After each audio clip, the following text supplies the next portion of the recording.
से ET केसटा dismiss हेगला और restore हैला नाही मो जीवन का प्रथम जिना केस बिना परिश्रम एवं ता परदिन सोमवार दिन मोर प्रोफेसर को जाई दीटा सिविल केस रे सब्जेक्ट कोर्ट रो काल पकेई 2 मास पर्यंत कंटिन्यूअसली मो एवरेज गोटे गोटे दिन सिविल कोर्ट रे के रहउछि मो ऑफिस करना पड़ला और ए सब रे भाबुछि कहा पाछी कौन ट्रेनिंग नेबी ये चिंताधारा जो सब दुनिया एडवोकेट मान थाए मोर भी थिला किंतु अवस्था भी थेला मु का पाकु जूनियर जो माने जूनियर्स भी न जीवा पे चांस पाइली एते प्रोडक्ट भी सिविल ब्रीफ से गेली एवं मोर वकील तेरो थर्ड मंत्री मो टाइटल अपील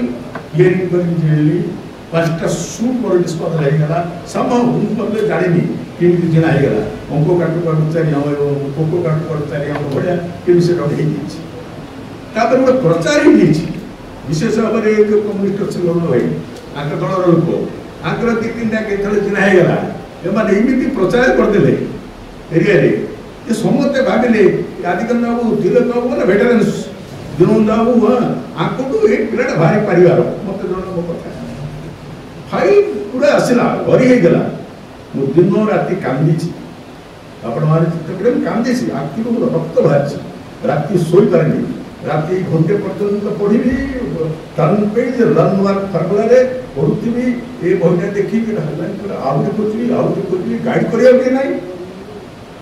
टेबल पर सोई पड़ी खट सेट सोईनी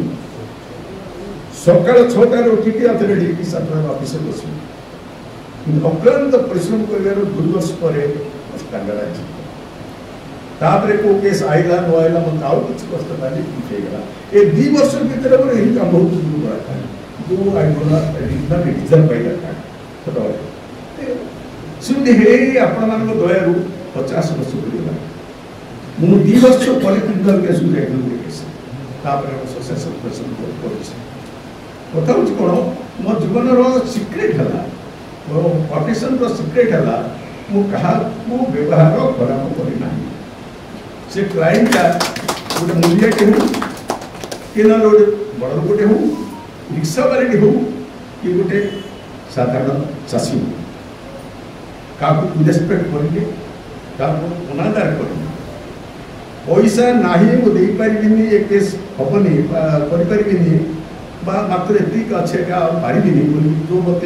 लोक कही मुझे फेरे देवी 10,000 टका केसटा तो जन मते 1000 टका देछि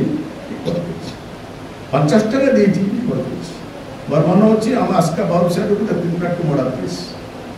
500 टका आनी देला तर बेल कोनी एक गणे लोग पैसा दे परबनी तो रिटर्न करनी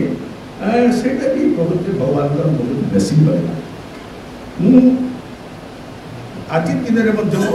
जते बळे सिविल पढ़े बा चिंता करे मु सब बळे मो भाई मान कंसल्ट करे कोड ओड मन को रहला डाउट मारे मध्य केजरी मध्य कन्फर्मेशन न पड़ो केतरो सर भाई टेलीफोन करी भाई लीगल क्वेश्चन टाइम तो चिंते गला से हां भाई ना मुझे कहले मुझे खाना दे गए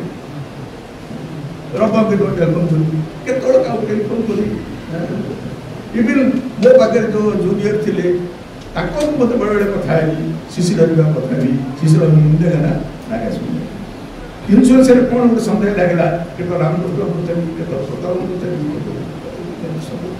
काई आपण माने जत्ते पछाडीबे जत्ते डिस्कस करबे लीगल क्वेश्चन रे निजो को जानिबार कहि न भाबिबे सत्य जीवन रे उन्नति लाते उन्नति होई पाठ सारा जीवन हमें पढ़ा सारा जीवन हम शिखा निश्चित भाव में हमको लोक सहित रहा पड़ो निजो को ज्ञानी बोल कि जेते भागी देले से दिन मूर्ख हो गले से डाउन कर मोर आज दिन आज तो दी मैं ठिया आपण मान स्नेह आपण मान श्रद्धा मु आपण मान निकट चिर रुणी आपण मान भूल पारे आपण स्नेह श्रद्धा भेटाई आसिका माटी प्रति ब्रह्मपुर लोक वकिल आसली ब्रह्मपुर मोर भल इनफ्लुएंस 300 फैमिली मेंबर अछंती मोर मामू सब अट्रैक्टेड से पतला आखि सब अछंती किंतु आस्का को चूज करी ओकिलाती करिया काहे बरहमपुर आस्का भितर जब कंपेयर करा जाए 1975 साल रे आस्कार सिविल ब्रीफ आस्कार depth of advocates in civil law much higher than the Berhampur advocates असली सिखली और जका शक्ति धीरे धीरे कहूँ मुझे आस्का माटी ऋणी आस्का माटी मैंने खाया जीवन सब सांग साथी भाई